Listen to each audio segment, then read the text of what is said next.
The Gospel of our Lord Jesus Christ, according to Matthew, chapter 27.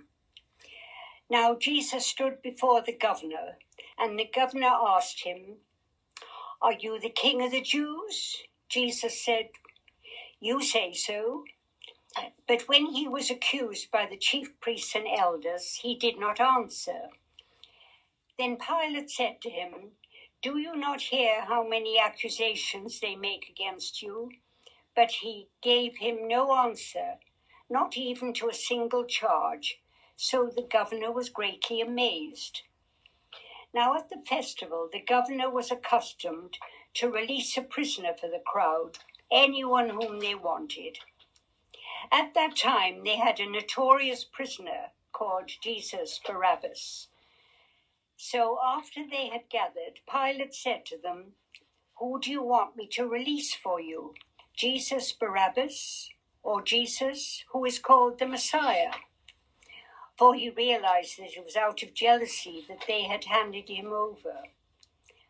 While he was sitting on the judgment seat, his wife sent word to him, "Have nothing to do with that innocent man, for today I have suffered a great deal because of a dream about him." Now the chief priests and the elders persuaded the crowds to ask for Barabbas and to have Jesus killed. The governor again said to them, "Which of the two do you want me to release for you?" And they said, "Barabbas." Pilate said to them, "Then what should I do with Jesus, who is called the Messiah?" All of them said, "Let him be crucified." Then he asked, "Why, what evil has he done?" But they shouted all the more, "Let him be crucified." So when Pilate saw that he could do nothing, but rather that a riot was beginning, he took some water and washed his hands before the crowd, saying, "I am innocent of this man's blood. See it yourselves."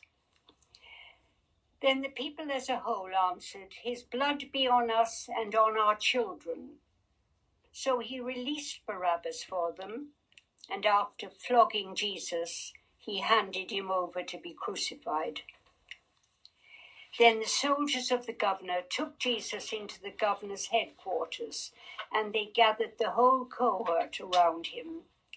They stripped him and put a scarlet robe on him, and after twisting some thorns into a crown, they put it on his head.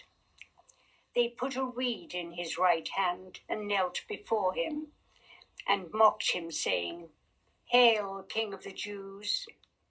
They spat on him and took the reed and struck him on the head. After mocking him, they stripped him of the robe and put his own clothes on him.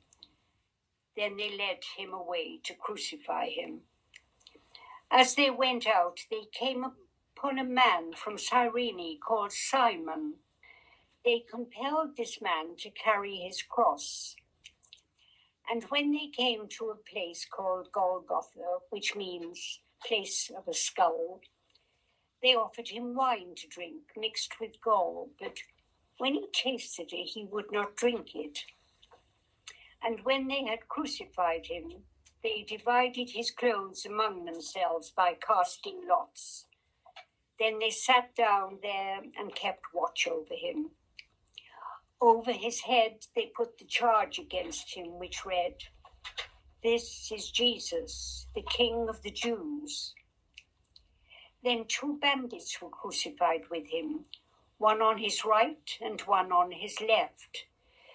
Those who passed by derided him, shaking their heads and saying, "You who would destroy the temple and build it in 3 days, save yourself. If you are the Son of God, come down from the cross." In the same way, the chief priests also, along with the scribes and elders, were mocking him, saying, "He saved others, he cannot save himself. He's the King of Israel. Let him come down from the cross now, and we will believe in him. He trusts in God. Let God deliver him now if he wants to. For he said, I am God's son. The bandits who were crucified with him also taunted him in the same way.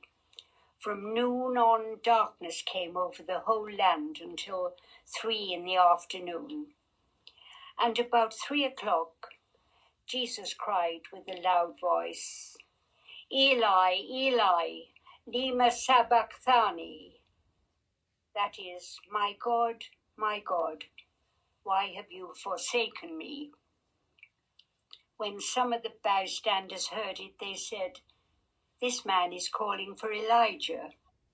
At once one of them ran and got a sponge, filled it with sour wine, put it on a stick, and gave it to him to drink. But the others said, Wait, let us see whether Elijah will come to save him. Then Jesus cried again with a loud voice and breathed his last. At that moment, the curtain of the temple was torn in two, from top to bottom. The earth shook and rocks were split. The tombs also were opened, and many bodies of the saints who had fallen asleep were raised. After his resurrection, they came out of the tombs and entered the holy city and appeared to many. Now, when the centurion and those with him who were keeping watch over Jesus saw the earthquake and what took place, they were terrified and said, Truly, this man was God's son. This is the gospel of the Lord.